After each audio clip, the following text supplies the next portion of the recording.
여러분 안녕하십니까? 삶으로 열어가는 아름다운 신앙간증 프로그램 오직 주만이의 김현임입니다. 기네스북에 세계 최장수 부부로 기록이 된 분들이 있는데 이분들은요 무려 80년의 긴 시간을 다툼 없이 행복하게 보내셨다고 합니다. 와. 그 비결은 바로 남편은 항상 아내에게 여보 사랑해요 이렇게 이야기하고 아내는 남편에게 늘 여보 고맙고 미안해요 이렇게 얘기를 했다고 합니다. 그 분을 내어도 죄를 짓지 말고 해가 지도록 분을 품지 말고 마귀에게 틈을 주지 말라라는 그 에베소서의 말씀을 서로 신조로 삼고 배려하면서 살았다고 하는데요. 역시나 그 80년 동안 행복할 수 있었던 비결은 바로 예수님의 말씀, 우리 하나님의 말씀에 순종하는 삶을 살았다는 것이었습니다. 하나님의 말씀에 순종하며 살아가는 사람들은 언제나 어디서 봐도 아름답죠. 그런 아름다운 사람들을 만나보는 시간 오직 주만이, 오늘도 믿음의 간증자들과 함께 하겠습니다. 먼저 이 시간 은혜롭게 채워주고 계신 분들부터 소개해드릴게요. 춘천한마음교회 성도님들 환영합니다. 안녕하세요. 네, 환영합니다.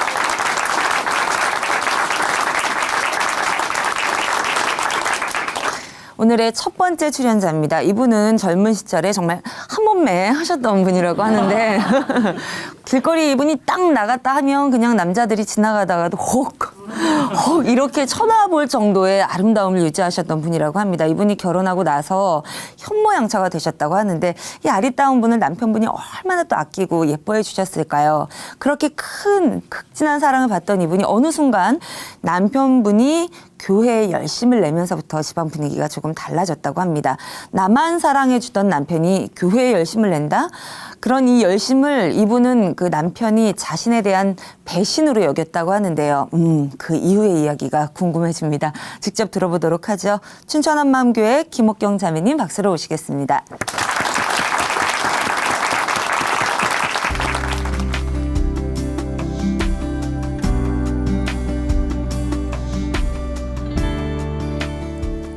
안녕하세요. 춘천 한마음교회 김옥경입니다.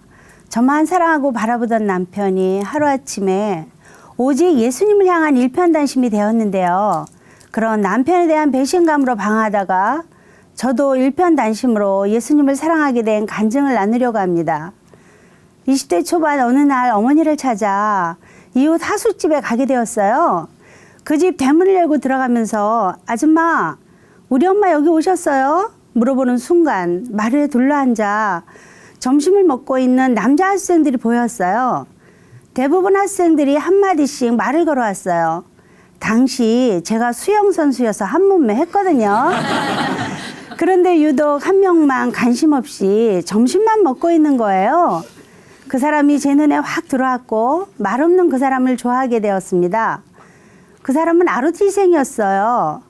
훈련 중에도 저를 보고 싶다고 훈련 시간에 맞춰서 자기가 볼 수 있는 방향으로 지나가라고 했어요. 훈련장을 지나면서 서로의 얼굴을 쳐다보며 하루를 시작했습니다. 그 사람 수업이 없는 시간에는 시간에 맞추어 도서관에서 잠깐이라도 얼굴을 보곤 했고요. 그 사람은 자기 생활비를 아껴서 매달 제 구두를 새로 사주었어요. 그는 대학을 졸업하고 군인 장교로 가게 되었고 우리는 결혼을 했습니다. 저는 남편을 따라 최전방 금부대 근처 시골 마을에서 신혼 살림을 시작했어요. 정말 남편 하나 바라보고 멋모르고 좋아서 그 시골에 조그마한 방을 하나 얻어놓고 살림을 시작했습니다. 저는 오빠넷의 막내로 설거지 한 번, 청소 한 번, 빨래 한 번, 밥 한 번 제 손으로 해본 적이 없는데요. 남편의 군복을 늘 다려놓고 군화도 반짝반짝 빛이 나도록 닦아놓았고 남편이 돌아올 때까지 하루 종일 집안을 깨끗하게 치워놓고 남편만 바라보고 기다리며 지냈습니다. 정말 행복하더라고요. 이모님들께서는 남편 내조도 잘하고 살림도 잘한다며 어떤 남편을 만났기에 제 멋대로 살던 내가 그렇게 변했냐며 놀라하셨어요. 남편은 군제대 후 체육교사가 되었는데요. 그쯤 우리 부부는 교회를 나가게 되었어요. 교회를 가고 싶을 때 가고 가기 싫을 때는 안 갔어요. 남편도 교회를 다니면서 술도 마시고 담배도 피고 주일날 저랑 놀러도 자주 다녔어요. 결혼하면서 저는 남편 하나만 보고 남편 사랑 하나면 된다고 다른 것은 아무것도 필요하지 않다고 생각했어요. 그래서 남편이 좋아서 교회도 남편이 가자니까 간 것이었고요. 남편은 저를 많이 아껴주었어요. 그런데 연애 때보다 심하게 아껴주는 거예요. 결혼하기 전 자유롭게 내 마음 내 뜻대로 살던 저는 남편의 그런 모습이 좀 힘들었습니다. 남편은 나만 바라봐 하는 형이더라고요. 남편만 바라보고 살던 저지만 남편의 그런 집착에 조금씩 힘든 마음이 생기더라고요. 그때는 집집마다 전화가 없었어요. 전화를 하려면 우체국에 가서 교환을 바꿔서 전화를 해야 했어요. 전화를 걸고 오면 남편이 언제 저를 받는지 저녁에 와서는 낮에 어디 갔다 왔느냐, 뭐 하다 왔느냐 꼬치꼬치 묻는 거예요. 한편으로는 남편이 나를 얼마나 사랑하면 그럴까, 사랑하니까 그럴 거야 하면서 넘어갔습니다. 그런데 그런 일이 점점 많아질수록 남편에게 처음 가졌던 마음이 점점 사라지게 되더라고요. 그러다 남편이 대학 선배였던 지금의 목사님을 만나 한마음교회 다니기 시작했어요.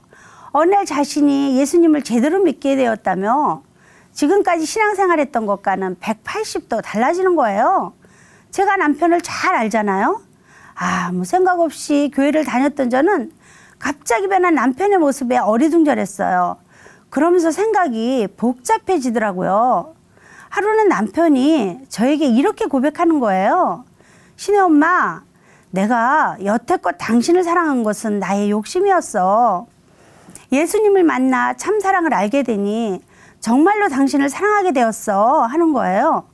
저는 이 말을 듣는 순간 너무 화가 나는 거예요. 아니, 지금 뭐 하자는 소리야. 아, 진짜 장난해? 아니, 그럼 지금까지 나에게 보여준 사랑은 다 거짓이었어? 아니, 이제 와서 진짜 사랑한다는 말은 무슨 소리야? 저는 도대체 이해가 되지 않았습니다. 이제까지 남편이 나를 사랑한다는 것에 대해서는 조금도 의심이 없었거든요. 이 사랑 하나로 지금까지 내 마음에 안 들고 힘든 일이 있어도 무조건 순종하면서 살아왔는데 남편의 이 말은 제 머리로는 도대체 이해가 되지 않았습니다. 예전에 남편이 집착이 사랑이라고 생각해서 참고 지내왔는데 갑자기 변한 남편이 저에 대한 집착을 놓는 순간 저를 내팽개치는 것 같은 생각에 너무 힘들어지더라고요. 그런 생각이 어느 날은 분노로 변했고 여전히 저를 사랑한다는 남편의 말이 거짓말처럼 들리기 시작했어요. 그때부터 남편이 하는 모든 일에 반기를 들기 시작했습니다. 날로 괴로워지는 저와는 달리 남편은 눈이 오나 비가 오나 새벽 기도를 갔어요. 자기만 가면 되는데 저한테도 같이 가자는데 저는 4살, 2살 된 딸들을 데려가니까 너무 힘든 거예요. 퇴근 후 집에 와서는 시간만 나면 말씀 보고 암송을 하더라고요. 그런 남편이 꼴 보기 싫어졌어요. 그리고 일주일에 한 번씩 학생들을 데리고 와 성경 공부를 했고 그 모습이 싫었던 저는 그때마다 다른 곳으로 피해버리기 일쑤였습니다. 방학을 하면 남편은 방학 내내 매일 하루 종일 교회에 있다가 새벽에 들어오는 거예요. 자기만 그러면 괜찮은데 저한테도 자기가 하는 모든 일을 함께 하자고 하는 거예요. 남편은 자기가 하는 모든 일을 제가 이해하고 기쁜 마음으로 함께 해주길 원했지만 저는 그 모든 것이 짐이었고 싫더라고요. 무엇보다도 남편의 변한 모습이 싫었어요. 세상 살기가 싫고 예전처럼 내 마음 내 뜻대로 살고 싶어졌어요. 나중엔 참지 못하고 이제는 막 살아야지 하는 마음이 들더라고요. 이때부터 이런 삶에서 벗어나서 내 마음대로 살고 싶어져서 남편에게 이혼하자는 말도 했어요. 남편은 그러다 말겠지 했지만 저는 그 이후에 어떻게 하면 남편을 괴롭힐까만 생각하며 살았습니다. 남편은 늘 제가 집에만 있기를 바라는 사람이었는데요. 저는 보란 듯이 바깥으로 돌기 시작했어요. 아침에 나가서 남편이 퇴근하기까지 화투를 치면서 보냈어요. 우리 부부는 무얼 던지면서 싸우거나 그러진 않았지만 제 마음에서는 남편에 대해 원망하며 남편의 마음에 돌을 던지며 또 무시하며 지냈어요. 남편이 전도하러 같이 가자고 하면 난 안 가. 당신 혼자 갔다 와. 그러면서 그 말을 무시했어요. 남편은 자기를 무시하는 것을 최고로 싫어했는데 저는 남편이 최고로 싫어하는 집만 골라서 했습니다. 그러다 남편이 일방적으로 강릉에서 춘천으로 전보 신청을 냈어요. 그런데 이사하는 전날 제 하투 친구들이 그러더라고요. 넌 남편 교육을 그따위로 시키면 되니? 남편이 오라면 오고 가라면 가고 한 번쯤은 꺾어놔야 돼. 그러면서 한 번쯤 이겨야 된다고 하는 거예요. 친구들이 저보고 이사 가면 얼굴도 못 볼 텐데 남편 재워놓고 놀러와 하더라고요. 그래서 남편과 아이들이 자는 것을 보고 몰래 빠져나와 밤새도록 이 친구들과 하투를 치고 놀았어요. 그리고 새벽에 문을 살짝 열고 이삿짐이 싸놓은 그 집에 쏙 들어갔어요. 가니까 남편이 잠도 안 자고 저를 기다리고 있더라고요. 남편은 화가 많이 나 있었어요. 날 보더니 기가 막히다는 표정으로 어디 갔다 이제 들어오는 거야? 여기 와서 앉아봐. 그래서 제가 그랬죠. 여태껏 하투 치고 들어왔어. 어쩔 거야. 저는 남편에게 대들었어요. 이사를 가야 되는데 내가 이러고 있으니 남편이 많이 힘들었을 거예요. 그런 남편에게 혼자 이사 가든가 살든가 말든가 전 막 나갔어요. 그러다 결국 억지로 남편에게 끌려서 춘천으로 이사를 오게 되었습니다. 이사 와서 한마음교회 저녁 예배를 처음으로 참석하게 되었어요. 이렇게 남편에 대해서 막 나왔지만 남편과의 갈등으로 지치고 지친 저는 마음 한편으로는 올바른 신앙인으로 살고 싶다는 마음도 생기더라고요. 교회를 다니면서 예수님이 곧바로 믿어지지는 않았지만 말씀을 들으면 들을수록 내가 세상 가운데 내 멋대로 살았구나 싶은 마음이 드는 거예요. 그러던 어느 날 저는 복음을 듣게 되었어요. 예수님이 AD BC를 가르는 4대 성인 중 한 분이라는 사실과 역사에 기록된 실존 인물이란 것을 알게 되었어요. 그러면서 성경이 사실로 접근이 되고 예수님이 하신 말씀이 저의 마음에 와닿았습니다. 예수님이 사람으로 오셨고 부활하셔서 하나님이심을 확증해 주셨더라고요. 성경의 예언대로 우리 죄를 위해서 죽으시고 성경의 예언대로 부활하신 예수님이 바로 나의 주인이시고 하나님이시라는 거예요. 하나님을 마음에서 버린 이 중심이 하늘나라 관점에서 보니 마귀의 중심과 같더라고요. 저는 마음이 쿵 하고 내려앉았습니다. 마귀는 이 죄를 지어 지옥에 갔는데 하나님께서는 우리에게 예수님을 보내주신 거예요. 그리고 믿을 만한 증거를 주셨고 부활로 예수님이 나의 주인이시고 하나님이신 것을 보여주셨는데도 여전히 예수님을 믿지 않고 내가 주인 되어 살았더라고요. 남편이 내 마음에 안 든다고, 내 생각과 같지 않다고 내 뜻대로 하토 치러 다니며 말을 함부로 하고 내 몸을 내 것으로 함부로 사용하고 내가 주인된 악랄한 죄를 짓고 살았던 거예요. 어찌할꼬 하는 탄식이 마음 깊숙한 중심에서부터 나왔습니다. 아니, 지금까지 내가 무슨 짓을 한 거지? 예수님 대신 내가 주인이 되어 내 모든 인생의 주인으로 살았구나. 그래서 내 멋대로 살았구나. 하나님께서는 제 모습을 적나라하게 보게 하여 주셨습니다. 그리고 하나님께서 나를 배척한 것은 용서하겠지만 예수님을 배척한 것은 용서할 수 없다고 하시는 것 같았어요. 가슴이 두근대며 방망이를 치기 시작했어요. 마음이 진정이 되지 않았습니다. 어떻게 주체할 수가 없었어요. 어찌할꼬 고백만 나왔어요. 그리고 하나님 죄송합니다. 내가 너무 큰 죄를 짓고도 무감각하게 살았습니다. 하나님 여태껏 기다려주셔서 감사합니다. 그동안 참고 기다리신 아버지의 마음이 느껴지면서 회개의 눈물이 하염없이 흘렀습니다. 생각하면 생각할수록 너무 큰 죄를 짓고 살았던 거예요. 제가 아직 이러고 살고 있다는 것이 놀랄 뿐이었어요. 그때야 비로소 예수님을 믿지 않고 내가 주인 되어 내 마음 내 뜻대로 살던 죄에서 돌이켜 회개하고 예수님을 저의 주인으로 영접하게 되었습니다. 기도 중에 하나님께서 남편에 대한 원망이 완전히 사라지지 않고 마음에 분노가 있는 제 자신을 보게 해주셨어요. 내 남편이 내게 뭘 어떻게 했길래 원망하느냐? 주께서 말씀하셨어요. 너랑 같이 생명을 나누고자 한 것이 아니냐? 예, 맞습니다.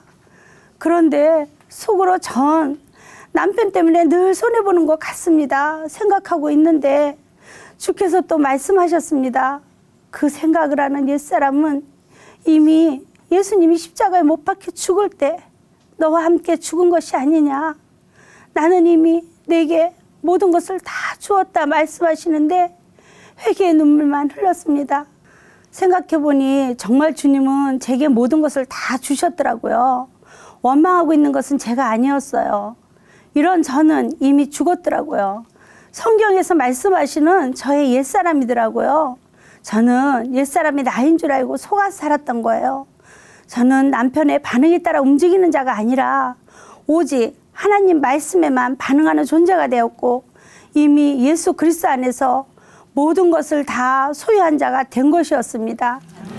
예전에 남편이 지금까지의 사랑은 나의 욕심이었고 예수님을 만나 참 사랑을 알게 되니 정말로 당신을 사랑하게 되었어. 이렇게 말할 때 제가 오해했잖아요. 그런데 제가 부활하신 예수님을 만나고 나니까 정말 이 땅에서 하는 사랑은 영원하지 않고 정욕적인 사랑이라는 것이 보이는 거예요. 예수님께서 주시는 사랑만이 변함없는 영원한 사랑이라는 것을 알게 되면서 남편의 말이 이제서야 이해가 되었습니다. 지금 와서 생각해보니 제 남편과 같이 하나만 아는 고든 사람을 못 만났다면 지금의 저는 없었을 거예요. 여전히 세상 속에서 예수님을 모르는 채 제가 주인 되어 살고 있었겠죠. 오직 주님을 향해 일편단심으로 달려가는 남편의 모습이 정말 귀하고 존경스러워 보였습니다. 저는 비로소 남편을 진심으로 사랑하게 되었어요.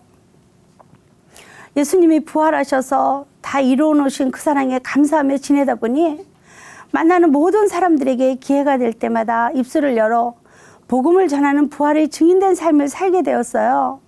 어느 날 남편과 함께 동네 근처에 있는 학부모에게 복음을 전했는데 기쁨 가운데 예수님을 영접하시더라고요. 그런데 밤늦게 그분의 남편으로부터 한 통의 전화가 걸려왔어요.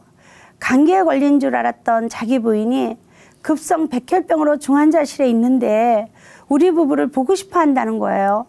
그래서 중환자실에 찾아가 다시 복음을 전하고 기도하여 주었습니다. 큰 확신 가운데 밝은 얼굴로 아멘으로 화답했어요. 아픈 가운데서도 밝은 얼굴로 웃으며 그동안 감사했다는 표현을 하더라고요.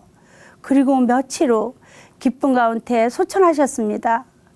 또 무교였던 친정 부모님께도 예수님을 전했습니다. 어렸을 때부터 지금껏 부모님의 무한한 사랑을 받기만 하고 아무것도 해드린 것이 없었는데 하나님께서는 저에게 부모님께 효도할 기회를 허락하여 주셨어요. 친정 어머니가 암에 걸리셔서 시간이 얼마 남지 않았을 때 우리 집에 모셔왔어요. 남편이 적극적으로 도와주고 허락해 주었어요.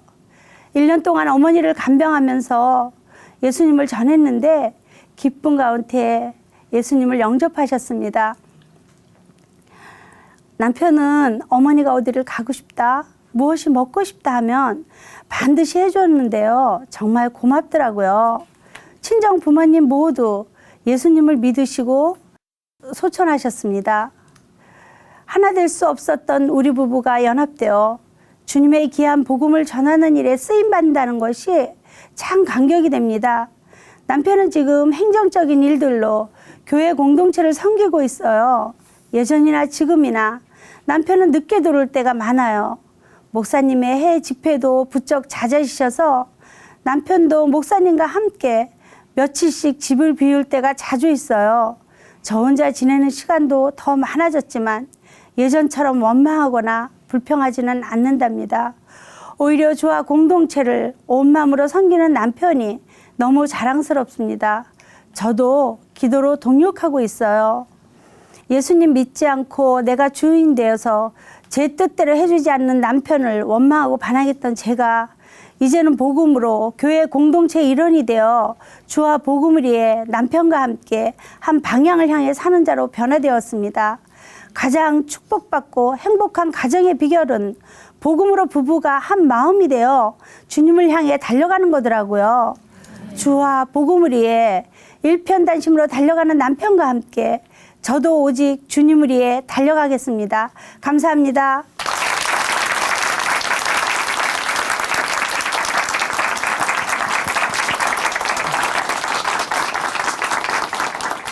남편의 마음에 화투장을 던지며 반항아가 아닌 반항 부인의 삶을 살던 그 자매님이 이제 예수님을 중심에 마음의 정말 주인으로 모신 이후에 이유 없이 남편을 미워하고 증오했던 삶, 그 옛사람을 완전히 벗어버리게 되셨네요. 행복한 가정을 만들기 위해서는 그 또 가정을 유지하기 위해서 무엇보다 부부가 한 방향을 바라봐야 한다고들 하죠. 먼저 남편의 시선을 온전히 주님 앞에 맞추게 하시고 또 교회의 큰 기둥인 남편과 더불어서 부활의 주님을 중심 삼고 함께 발맞춰 나가고 계시는 그 아름다운 모습 박수로 모두 응원해 드리도록 하겠습니다.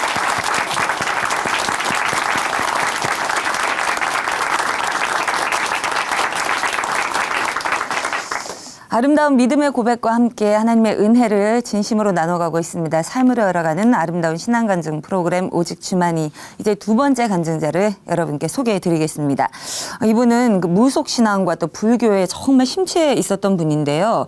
자녀들을 위한다는 명목으로 무당을 찾아갔는데 신통치 않은 모습을 보고 실망해서 이번에는 절로 가게 됐다고 합니다. 대충 다닌 것도 아니고 절도 정말 열심히 다니셨는데 반면 반전인데 자녀들은 그때 교회에 열심히 다니고 있었다고 하네요. 수년 동안 이분을 위해서 열심히 기도하고 또 전도하기를 원했던 그 친구를 따라서 드디어 교회에 간 이분.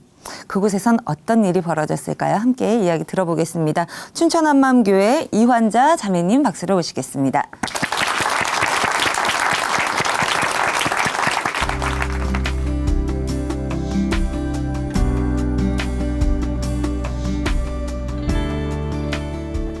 안녕하세요. 저는 춘천 한마음교회 이환자입니다. 저는 불교를 열심히 믿었던 사람이었는데요.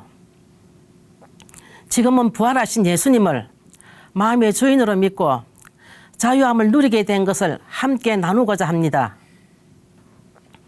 저는 불교를 믿는 가정에서 십남매 중 둘째로 태어났어요. 저는 어려서부터 몸이 아파서 무당에게 물어보니 제게 신이 임해서 구슬하면 괜찮을 것이라고 했어요. 그러나 저는 무당이 되고 싶지 않아 구슬하지 않았습니다. 그 후 시간이 흘러서 저는 결혼을 했고 첫째 딸을 낳았어요. 그런데 아이가 열도 많이 나고 경기도 자주 하면서 깜짝깜짝 놀라는 것이었어요. 이때 이웃집 할머니가 아이 손을 따주고 동네 무당을 소개시켜줬어요. 무당은 허수아비를 만들어 바늘을 꽂고 아이 옷을 입혀서 그 허수아비를 한강에 던지라고 했어요. 저는 딸아이가 죽을까 봐 무당이 시킨 대로 다 했습니다. 그 후 양구에서 둘째 아들을 낳았는데 아들은 태출을 목에 감고 태어났어요.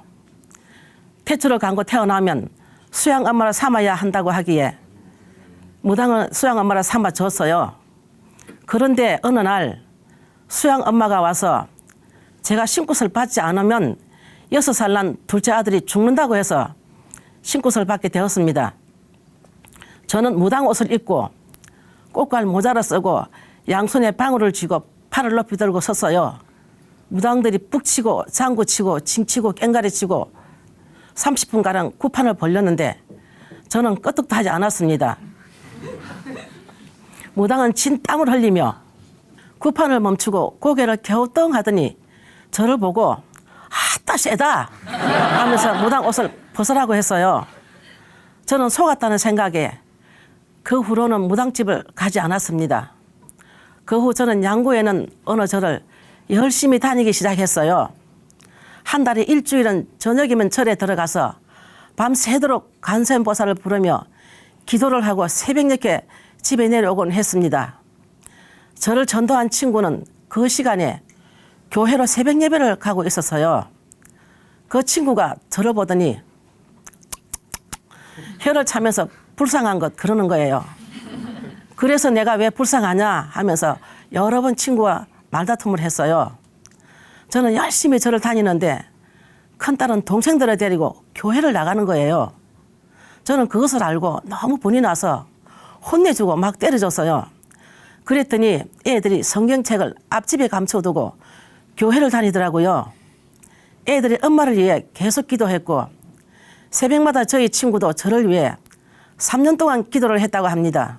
그러던 어느 날 친구가 와서 소원이 있다고 해서 소원이 뭐냐고 하니까 한 번만 교회 가자고 했어요. 두 번 다시 교회에 가자 안 하겠다 약속하기에 잘 됐다 싶어 도장 찍고 지장도 찍고 따라갔습니다. 주일날 저는 맨 앞자리에 앉아서요. 중간에 도망 나올 수도 없고 해서 속으로 간센보살을 부르며 기도를 했어요. 그때 목사님께서 새신자가 왔다고 하시면서 제 이름을 부르시는데 저는 깜짝 놀랐어요. 그 순간 제 마음에 큰 덩어리가 뚝 떨어져 나가는 것 같았습니다. 목사님께서 저를 일어서라고 하셔서 일어섰습니다. 목사님과 전 교인이 저를 보고 반겨주었지만 저는 속으로 웃기지 마라. 내 마음엔 부처님만 있으라고 생각했어요. 우환이 끊이지 않아서 절에 열심히 다녔는데 이제는 교회 이름을 등록했으니 양쪽으로 찢겨 죽겠구나 하는 염려가 들어왔어요. 예배 후 예배당 문 앞에서 목사님과 인사를 하게 되었는데 내 마음에 표현할 수 없는 사랑이 밀려왔어요. 아, 교회는 사랑이 있구나 하는 생각이 들었습니다. 그 다음날 새벽 3시쯤 남편이 벌떡 일어나더니 이상한 꿈을 꿨다는 겁니다. 예수님이 우리 대문에 서서 집에 양떼를 가득 몰아넣었는데 그 양떼들이 새끼를 낳고 젖을 먹이는 꿈이었습니다. 그 전날 저녁 남편은 제가 교회에 있다는 친구의 말을 듣고 그 친구를 따라 저녁 예배를 드리고 온 것입니다. 저는 아침에 교회에 붙들려 가고 남편은 저녁에 붙들려 간 거죠. 다음날 새벽에 친구가 새벽 기도로 가자고 찾아왔습니다. 저는 절대 안 간다고 했는데 그 친구가 제가 안 가면 자기도 안 간다고 하며 마루에 털어놓았어요. 저는 이런 친구한테 너는 동양인이 되어가지고 왜 서양 종교를 믿느냐고 했더니 그러면 동양에서만 해가 뜨고 서양에서는 해가 뜨지 않는가 하는 말을 했어요. 그래서 할 수 없이 또 교회에 붙들려 갔습니다. 교회 다녀온 지 5일째 되던 날 남편이 갑자기 우리 종교를 한번 바꿔보자고 하는 거예요. 우리 집에 우환이 너무 끓으니 마음이 편하지 않다고 하길래 저는 한 우물만 파지 두 우물을 파느냐고 했더니 남편이 이 사람아 물을 파서 물이 안 나오면 다른 우물을 파야 물이 나오지 하는 말에 저의 마음도 움직이기 시작했습니다. 종교를 바꾸면 가족 중에 누군가 죽을 것만 같았어요. 남편 말대로 하면 누가 죽어도 날 원망하지 않겠구나 하는 생각이 들었어요. 다음날 새벽 예배부터 온 가족이 함께 교회를 다니기 시작했습니다. 그 후 남편의 퇴직으로 춘천으로 이사를 나와 한마음 교회를 다니게 되었어요. 목사님으로부터 예수님이 부활했다는 얘기를 들었어요. 부활? 석가모니는 부활하지 않았는데 예수님은 부활했다는 놀라운 사실을 알게 되었어요. 예수님은 역사책에도 기록되어 있는 4대 성인 중 한 사람이었습니다. 성경대로 부활하신 예수님이 하나님으로 인정받으셨다는 로마서 1장 말씀을 듣고 예수님이 하나님이시라는 것을 알게 되었어요. 부활하신 예수님을 주인으로 모셔야 하는데 제가 예수님을 주인으로 믿지 않고 내 멋대로 살아왔다는 것이 바로 죄였어요. 제가 주인이 되어 살았기에 그동안 우상에게 절하고 가족이 어떻게 될까 봐 염려하고 두려워서 제 마음에 평강이 없었다는 것을 알게 되었어요. 제 삶이 얼마나 악랄한 죄인지 비춰주시는데 회개가 되었어요. 저는 제가 주인 되어 살아온 죄를 회개하고 부활하신 예수님을 제 마음에 주인으로 영접하였습니다. 그 후 제 삶은 조금씩 변하기 시작했어요. 신앙생활을 하는 어느 날 하나님께서는 영적 세계에 눈을 열어주셨는데요. 부활을 통해서 말씀이 실제라는 것을 믿게 해주셨어요. 하나님께서는 요한일서 3장 말씀에 형제를 미워하는 것이 살인하는 것이라 하셨잖아요. 정말로 마음으로 사람을 미워하는 것은 실제로 살인하는 것과 똑같아서요. 어느 날 7살 되는 셋째 딸을 이유 없이 미워하는 마음이 들었어요. 내가 예수를 믿는데 왜 미워하나?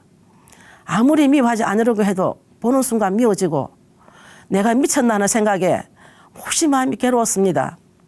그러던 어느 날 기도하는데 하나님께서 너 왜 내 자녀를 미워하느냐? 그 애는 내 형제다라고 말씀하시며 형제를 미워하는 것이 살인하는 것이라는 말씀을 주셨어요. 하나님께서는 기도 중에 7살 난 딸을 제가 큰 칼로 죽이고 또 죽이며 난도질하는 것을 보여주시는데 저는 너무나 놀랐습니다. 기도하는 3시간 동안 해결을 시키시는데 저는 뒹굴고 또 뒹굴며 해결을 하게 되었어요. 내 마음에 예수님이 주인으로 계시는데 내 안에 살아계신 예수님이 보시는 앞에서 딸을 미워했다는 것이 얼마나 무서운 죄인지 보여주셨습니다. 저는 이렇게 해결하고 난 후 딸을 보는데 미움이 사라지고 너무나 사랑스럽고 이뻐 보였어요. 그리고 하나님께서는 지극히 작은 자에게 한 것이 예수님한테 한 것이라는 것을 삶 가운데 누리게 해주셨어요.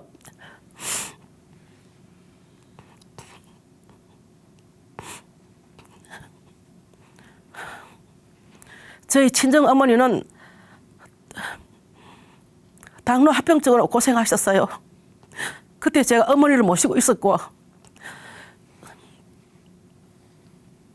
저희 집은 15평 아파트에서 9명이 살고 있었어요.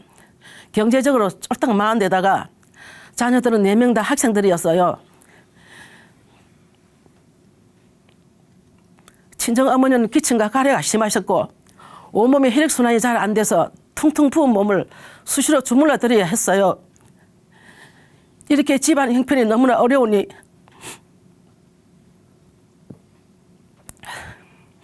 어머니를 병원에 입원도 못 시켜드리고 통원 치료만 받게 되었는데요. 형제들도 어려워서 경제적인 도움을 주지 못해 모든 상황이 너무나 답답했어요. 게다가 식구가 많아서 도시락은 하루에 8개를 싸야 했었고 설거지는 산더미처럼 쌓여 있어서요. 집안일에 어머니 병간호와 직장 생활을 하려니 정말 제 몸은 힘든 때도 많았지만 오직 부활하신 예수님만 생각했습니다. 어느 날 울면서 하나님께 기도하면서 아버지 저만 자식입니까? 그랬더니 갑자기 지극히 작은 자에게 한 것이 내게 한 것이냐는 큰 음성이 들려서요.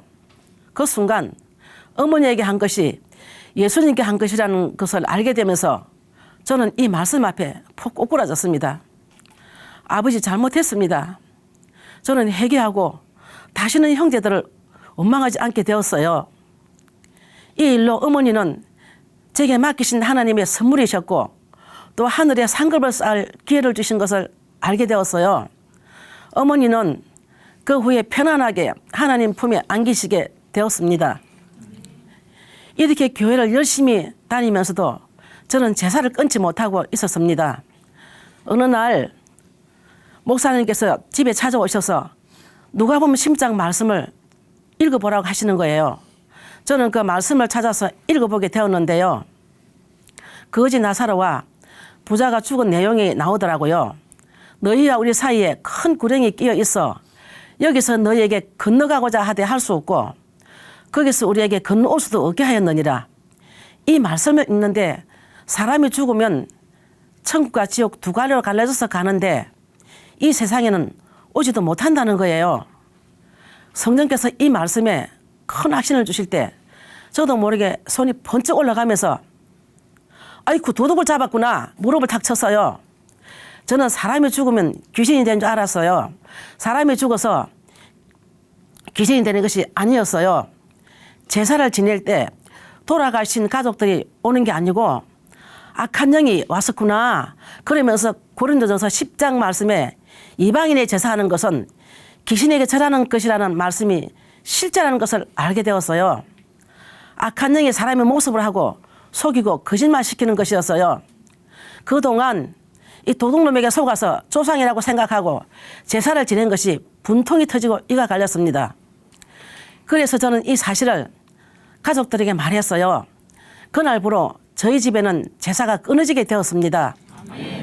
하나님께서는 또 염려가 얼마나 무서운 죄인지 경험하게 해주시는데요.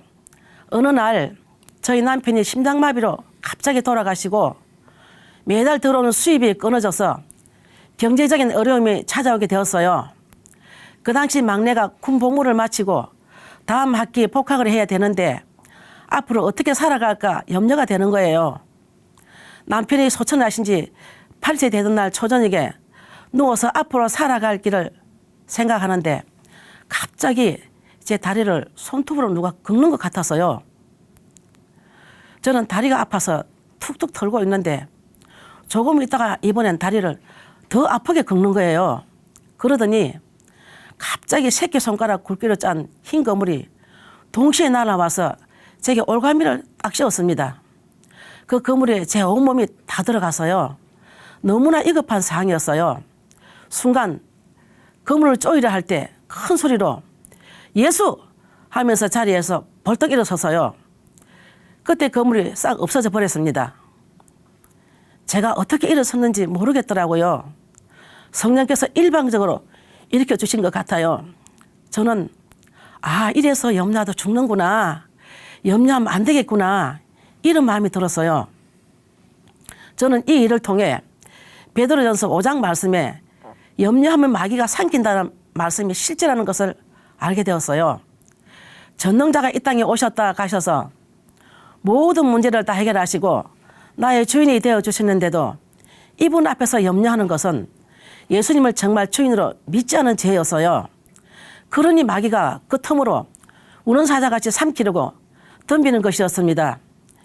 빌립보서 4장 말씀에 아무것도 염려하지 말고 오직 모든 일에 기도와 간구로 너희 구할 것을 감사함으로 하나님께 아뢰라. 그리하면 모든 지각에 뛰어난 하나님의 평강이 그리스도 예수 안에서 너희 마음과 생각을 지키시리라.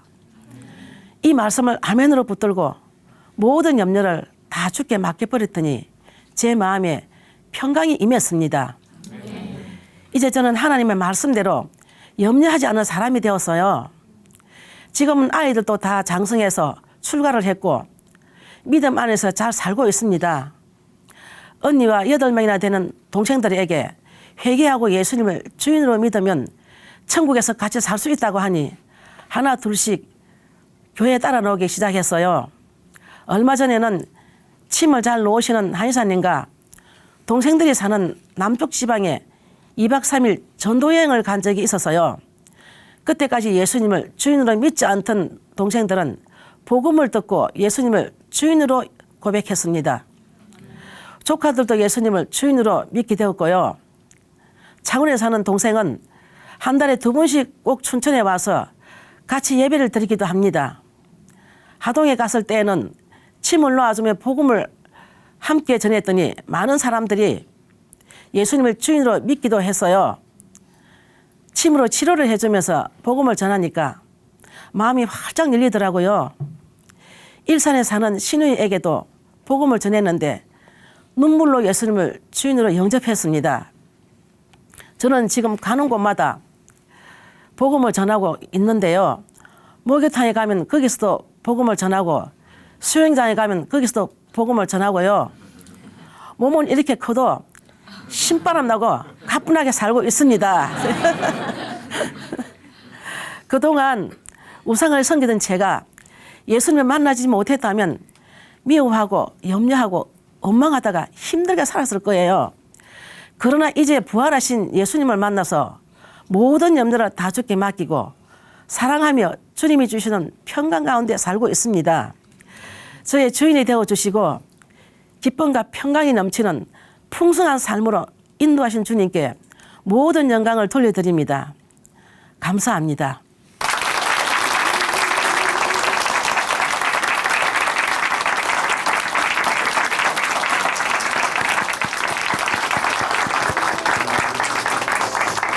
간증 잘 들었습니다. 부부가 아침 저녁으로 새벽으로 교회에 끌려가서 그동안 죄에 끌려다니던 그 사슬을 온전히 끊어내게 되셨네요. 무당 또 석가모니를 믿을 때는 저 들어보지도 못했던 그 크고 놀라운 비밀, 부활을 드디어 만나게 되신 것 다시 한번 축하드립니다. 우리가 그 살아가다 보면 주님을 믿는다고는 하지만 이런 일 저런 일로 저 역시도 많이 염려를 하곤 하는데 자매님의 간증을 들으면서 그 염려도 하나님을 온전히 주인으로 모시지 못한 죄라는 것을 깨닫게 됐습니다. 우리 모든 염려 주님 앞에 맡겨드리고 온전히 이제부터는 자매님처럼 참 평안을 누리는 평강의 삶을 사시기를 권면하고 소망합니다. 우리 자매님 이제는 하나님으로부터 그 흘러나오는 평강을 온전히 누리시고 그 받은 평강을 다시 주변에게 뭐 수영장에서도 동네에서도 많은 분들에게 흘려보내고 계시는데요. 지금처럼 오직 주님만이 하나님만이 자매님의 삶을 주관하실 수 있길 소망합니다. 함께 박수로 응원해 드리도록 하겠습니다.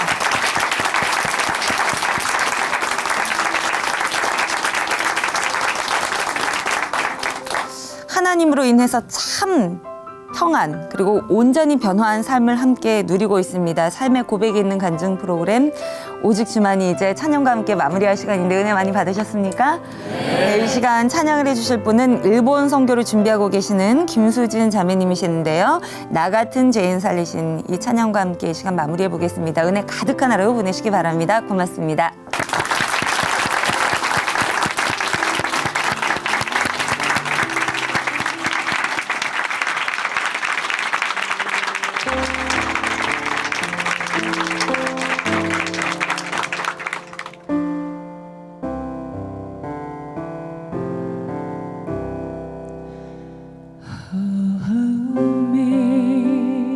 Amazing grace, how sweet the sound that saved a wretch like